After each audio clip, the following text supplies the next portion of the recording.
Assalamu alaikum wa rahmatullahi wa barakatuh, mes chers frères et sœurs en islam. Que la paix, la miséricorde et la bénédiction d'Allah soient en haut sur vous. Avant de commencer cette vidéo, n'oubliez pas de liker cette vidéo car cela nous donne beaucoup de force pour continuer à partager du contenu bénéfique. Et je vous invite à vous abonner à notre chaîne et d'activer la cloche de notification pour rester informé de nos prochaines publications sur la foi islamique. Mes frères et sœurs, je vous demande de rester connectés jusqu'à la fin de la vidéo pour découvrir tous les secrets. Il y a des moments dans la vie où tout semble s'arrêter. Aucune bonne nouvelle. Aucune évolution financière. Vous regardez autour de vous et tout semble bloqué. Les portes restent fermées, les opportunités disparaissent les unes après les autres et une sensation d'attente silencieuse s'installe. Mais ce silence n'est pas vide. Ce silence cache quelque chose de plus grand. Il est lourd de sens, chargé de promesses que seul Allah connaît. Dans ce calme, Allah agit. Dans cette apparente immobilité, il prépare. Il ajuste, il façonne et il guide les événements pour qu'ils vous conduisent un jour à une ouverture aussi soudaine que bénie. Mais pour que cette ouverture ait un sens, pour qu'elle soit réellement un bien, votre cœur doit d'abord passer par une transformation intérieure. Car Allah n'accorde pas la richesse à n'importe quel moment. Il l'offre à ceux dont le cœur est prêt à la recevoir sans s'en détourner de lui. Le véritable premier signe que les portes de la richesse vont s'ouvrir, c'est le changement discret de votre âme. Une paix étrange commence à s'installer. Vous devenez moins agité par les biens matériels. Vous commencez à remettre votre destin entre les mains d'Allah, non pas en paroles seulement, mais dans les profondeurs de votre cœur. Il n'y a plus de panique, plus d'obsession pour les résultats. Seulement une certitude douce que quelque chose de bon approche, sans que vous puissiez l'expliquer. Cela, c'est un des signes les plus puissants. Car Allah vous élève spirituellement avant de vous élever matériellement. Il vous apprend à le reconnaître dans le manque, afin que vous ne l'oubliez pas dans l'abondance. Il est rapporté dans un hadith qu'Allah dit « Ô fils d'Adam, consacre-toi à mon adoration. Je remplirai ton cœur de richesse, et je écarterai de toi la pauvreté. » Rapporté par At-Tirmidhi. Ce hadith est un miroir. Il nous montre que l'enrichissement matériel commence toujours par un recentrage spirituel. Quand vous commencez à adorer Allah, non pas par routine, mais avec le cœur, lorsque la prière devient un refuge plutôt qu'une obligation, c'est que vous êtes entré dans une nouvelle phase. Une phase où Allah regarde votre sincérité, où il entend vos doigts en pleine nuit, vos larmes silencieuses, vos silences lourds de confiance. Et puis, il y a ces moments où vous commencez à faire du bien autour de vous, sans attendre un retour. Vous aidez une personne, vous donnez de l'argent même quand vous en avez peu, vous souriez à un inconnu, vous pardonnez à ceux qui vous ont blessé. Ce sont des actes simples, mais qui indiquent un grand changement. Vous vous libérez de l'attachement excessif au dunya. Et Allah aime cela. Ce détachement, c'est le début de l'ouverture. Car Allah ne comble pas un cœur déjà rempli par l'amour du monde. Il comble celui qui l'a choisi, lui, en priorité. Tu remarqueras aussi qu'à cette période, des rappels arrivent vers toi sans que tu les cherches. Une vidéo, un verset, une phrase, un événement dans ta vie te pousse à réfléchir. Ce ne sont pas des hasards, ce sont des appels, des signes qu'Allah te prépare. Il dépose doucement dans ton cœur une conscience nouvelle, une lumière discrète mais persistante. Tu ressens que tu es en train de changer. Tu ne sais pas pourquoi, mais tu ressens le besoin de t'éloigner de certaines mauvaises habitudes, de certaines personnes, de certains environnements. Ce sont des purifications. Allah nettoie ton chemin avant de t'envoyer sa provision. Le Coran nous enseigne cela subtilement. Dans Sourate At-Talaq, Allah dit « Et quiconque place sa confiance en Allah, il lui suffit. » Allah atteint toujours son but. Allah a assigné une mesure à chaque chose. Sourate 65, verset 3. Ce verset nous rappelle une vérité profonde. L'abondance financière que tu attends a déjà été mesurée. Elle existe. Elle est écrite. Ce n'est donc pas une question de si, mais de quand. Et ce quand dépend de ton cœur, de ton lien avec Allah, de ta confiance. Ce lien de confiance est si précieux qu'il déclenche parfois des miracles. Car quand tu marches dans l'obscurité, mais avec confiance, tu es plus proche de la lumière qu'une personne qui voit tout mais ne croit pas. Alors si tu sens que ton cœur devient plus calme malgré l'attente, si tu sens que tu ne paniques plus comme avant, si tu te surprends à remercier Allah même dans le manque, sache que tu es sur le chemin. C'est ce calme, ce détachement, cette paix qui est le prélude à l'ouverture. Car Allah ne donne jamais une pluie de bienfaits à un cœur qui n'a pas appris à s'humidifier de gratitude. Il donne au moment parfait. Et quand il donne sans mesure, à celui qui a appris à attendre avec patience. Prépare-toi donc. Ce calme n'est pas un vide, c'est un signe. C'est la respiration juste avant que les portes ne s'ouvrent. Et une fois qu'Allah décide d'ouvrir, aucune force ne peut refermer ce qu'il a béni. Les épreuves qui précèdent l'abondance. Avant qu'Allah ne vous ouvre les portes de la richesse, il vous fait passer par un chemin que peu souhaitent réellement traverser. Les épreuves. Ce sont elles qui façonnent votre âme, qui sculptent votre patience et qui révèlent la vérité de votre foi. Car Allah ne vous donnera jamais une abondance que vous ne pouvez pas porter. Il vous prépare. Et cette préparation est souvent douloureuse, silencieuse, parfois incomprise, mais toujours pleine de sagesse. Quand les choses s'effondrent dans votre vie, que votre stabilité financière devient incertaine, que les factures s'accumulent alors que les revenus disparaissent, votre cœur crie. Il cherche un secours, un miracle, une sortie. Et c'est là qu'Allah vous observe. Il regarde non pas ce que vous dites, mais comment vous vous tenez dans la tempête. Est-ce que vous le niez? Est-ce que vous doutez? Ou est-ce que vous le cherchez davantage? Le prophète a vécu cela avant vous. Avant l'ouverture de la Mecque, il a été rejeté, affamé, traqué. Et pourtant, il répétait « Ô Allah, je ne me plains qu'à toi ». Il savait que la douleur est une conversation secrète entre l'âme et son Seigneur. Toi aussi, lorsque l'épreuve te frappe, c'est parce que Allah veut que tu viennes à lui, pas avec peur, mais avec confiance. Car ce que tu vis n'est pas un oubli de la part d'Allah. C'est une purification, une transition, un écrasement du faux en toi pour que jaillisse le vrai. Le Coran affirme cette vérité dans des termes profonds.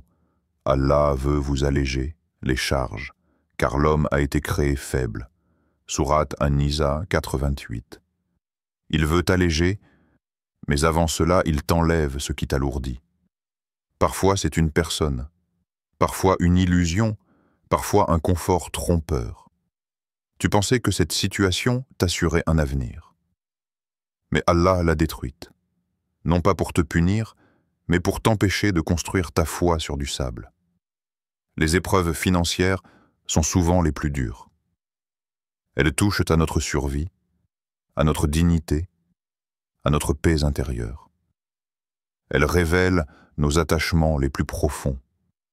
Mais elles montrent aussi à Allah jusqu'où nous sommes prêts à aller pour rester droit.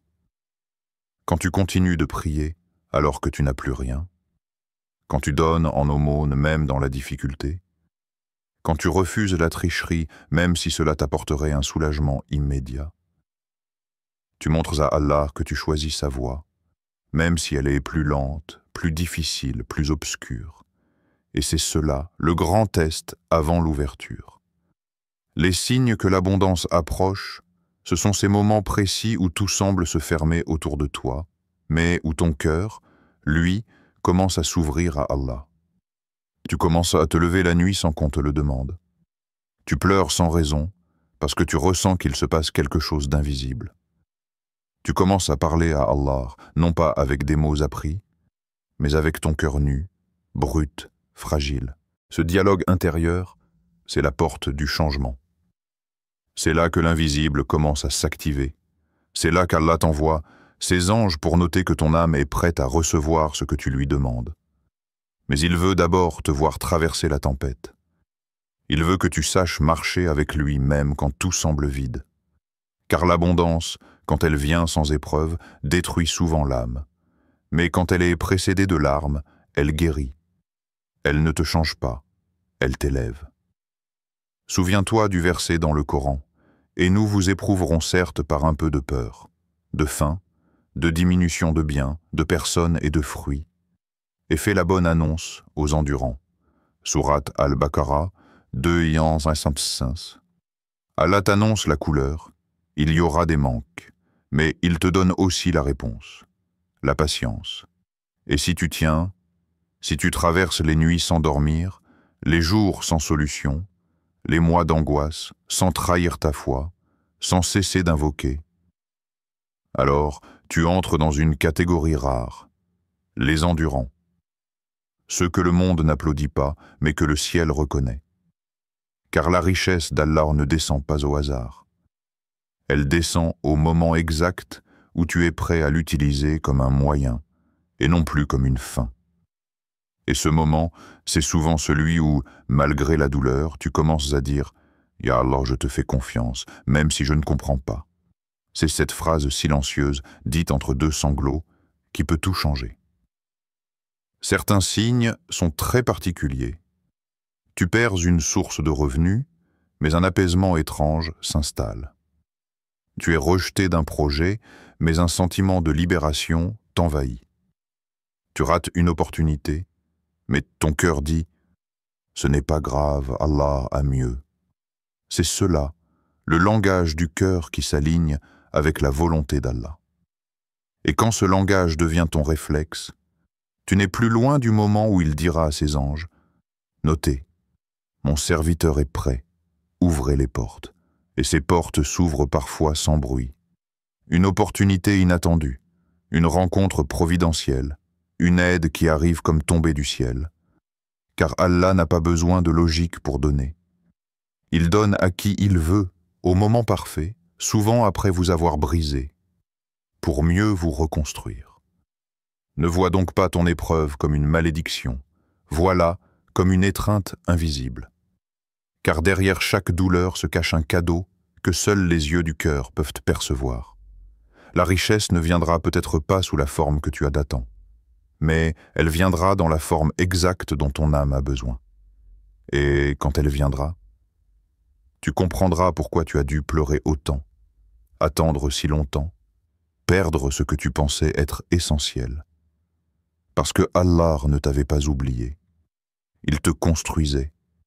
Il t'amenait à un niveau où tu ne rechercherais plus la richesse pour exister, mais pour servir. Et c'est là que l'abondance devient bénédiction.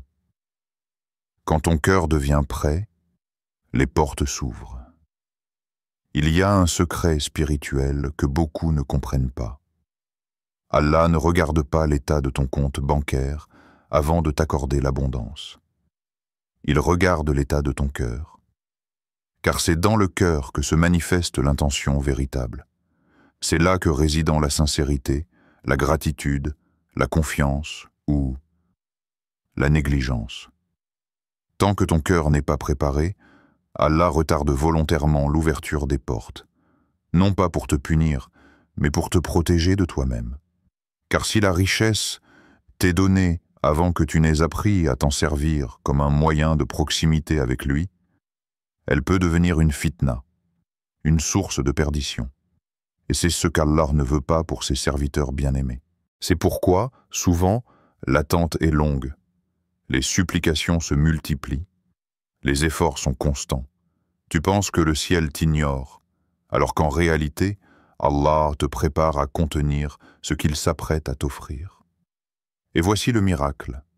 À un moment de cette longue attente, quelque chose change dans ton cœur. Tu ne cherches plus la richesse avec la même agitation. Tu ne supplies plus avec impatience. Tu n'envies plus ceux qui possèdent. Tu te lèves pour prier non pas pour demander, mais pour remercier. Et c'est là, souvent, que le tournant invisible commence. Allah dit dans le Coran, dans une parole lourde de sens, « Si vous êtes reconnaissant, très certainement j'augmenterai mes bienfaits pour vous. » Sourate Ibrahim 14:7. Et la vraie reconnaissance commence avant que le cadeau arrive. Elle commence quand tu dis « Ya Rab, même si tu ne me donnes rien de ce que je demande, je suis déjà comblé par le fait que je peux t'invoquer. » C'est dans cette humilité, dans cette maturité intérieure, que tu deviens un réceptacle digne de l'abondance. À ce moment-là, Allah te montre des signes subtils, presque invisibles pour l'œil ordinaire. Tu ressens une paix intérieure sans cause matérielle. Le stress financier ne disparaît pas, mais il ne t'atteint plus autant. Ton âme commence à goûter à la vraie richesse, celle du contentement. Tu perçois les petites bénédictions avec grandeur. Un repas offert, une facture payée à temps, une aide imprévue deviennent pour toi des cadeaux immenses et non plus des droits. Ton lien avec Allah devient ton refuge. Tu n'es plus désespéré des moyens humains. Tu as appris à dire « Allah me suffit ». Et c'est là, dans ce calme après la tempête, que souvent les portes s'ouvrent. Mais attention, elles ne s'ouvrent pas toujours de manière spectaculaire. Parfois, c'est un chemin discret qui s'éclaire devant toi. Un projet qui démarre lentement mais sûrement. Une rencontre bénie, une idée qui mûrit dans ton cœur. Une porte fermée qui soudain se déverrouille sans effort. Tu n'as plus besoin de courir. C'est la subsistance qui vient à toi. Le prophète Mohammed a dit une parole magnifique à ce sujet. Si vous placiez votre confiance en Allah comme il se doit, il vous accorderait votre subsistance comme il la donne à l'oiseau. Il sort le matin le ventre vide et revient le soir rassasié. Rapporté par At-Tirmidhi. Ce hadith est un trésor. Il te dit que la subsistance, la vraie, ne vient pas de ton intelligence seule, ni de tes calculs, ni même de tes contacts. Elle vient de cette confiance pure, totale, stul, celle qui transforme l'invisible en réalité. Et cette confiance, elle ne s'apprend pas par des mots. Elle naît du vide, du manque, de l'attente. Elle se cultive dans les silences où tu as cru être oublié. Elle se fortifie dans les prosternations où tu as pleuré sans réponse. Quand ton cœur a traversé ces étapes et qu'il a résisté aux doutes, au chuchotement de Shaitan, au regard des gens, il devient un cœur mûr, éveillé, lucide. Et Allah, dans sa sagesse, sait qu'il est temps. Souvent, dans ces instants, tu es surpris. La richesse n'est plus ton obsession. Tu te dis, que je sois riche ou pauvre, tant que j'ai Allah, je n'ai rien perdu. Et c'est cette posture du cœur qui attire l'abondance comme un aimant, car tu n'en es plus l'esclave. Tu es prêt à en être le gardien. Tu n'es plus consumé par le besoin de posséder, mais habité par le désir de partager. Et voilà pourquoi Allah retarde parfois ton succès.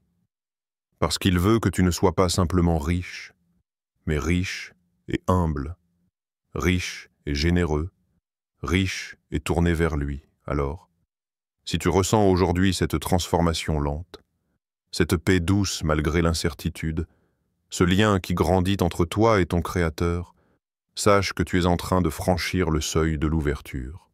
Les portes vont s'ouvrir, non pas parce que tu l'as exigé, mais parce que tu es devenu quelqu'un qui saura quoi en faire. La richesse, dans l'islam, est une responsabilité. Elle est un test. Et seuls ceux qui ont appris à faire confiance dans le vide sont capables de marcher avec dignité dans l'abondance. Quand Allah veut t'enrichir, il change ta destinée sans prévenir. Il arrive un moment où tu ne t'attends plus à rien. Et c'est là précisément qu'Allah agit. Il bouleverse les plans que tu avais faits et il ouvre des chemins que tu n'aurais jamais osé imaginer. Pas parce que tu l'as mérité, mais parce qu'il a décidé, dans sa miséricorde, que l'heure de ton soulagement est arrivée. Quand Allah veut t'enrichir, ce n'est pas une simple augmentation de chiffres sur un compte bancaire. C'est un changement de trajectoire complet, un retournement de situation qui défie la logique. Tu ne le vois pas venir. Tu n'as aucun contrôle dessus. Et pourtant, tout s'aligne. C'est comme si ton âme, après des années d'attente, de lutte, de patience, entrait enfin dans le temps de la réponse. Et ce moment ne se manifeste pas toujours avec éclat. Il peut commencer par un coup de téléphone inattendu. Un email oublié qui refait surface. Une idée que tu portes depuis des mois, voire des années, et qui trouve soudain sa réalisation. Il peut aussi prendre la forme d'un être humain, envoyé à toi comme une aide divine, au moment exact où tu n'en peux plus. Ce n'est pas toi qui précipite les choses. C'est Allah qui décide que l'instant est venu.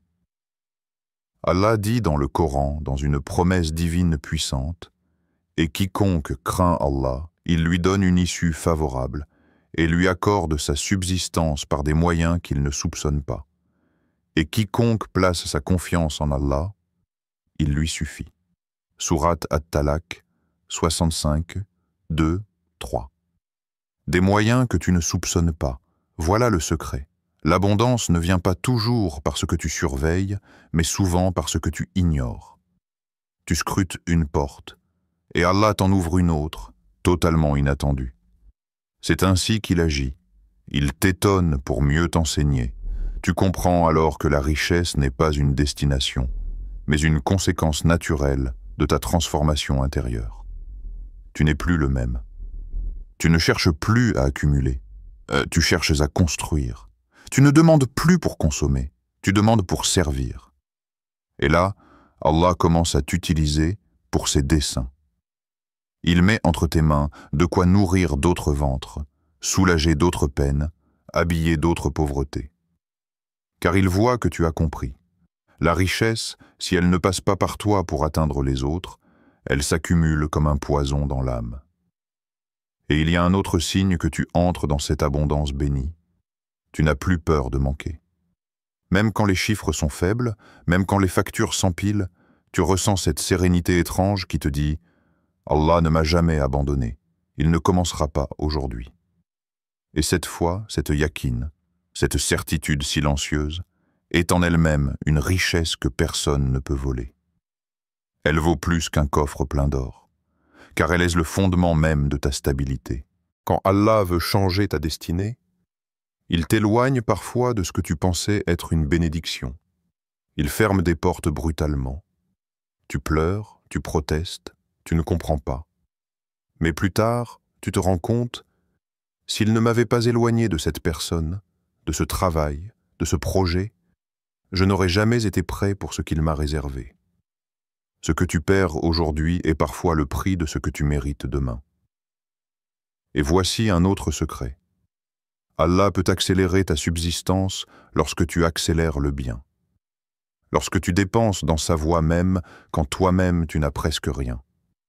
Lorsque tu choisis de donner sans attendre de retour.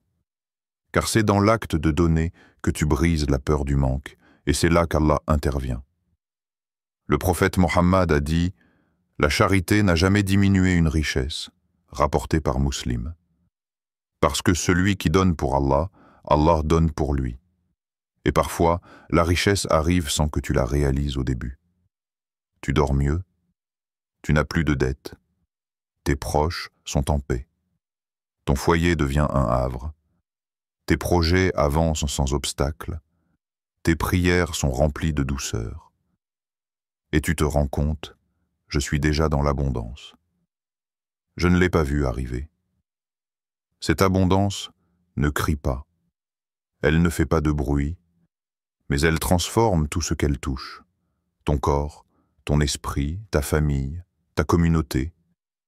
Et le plus beau, c'est que tu ne vis plus dans l'angoisse de la perdre.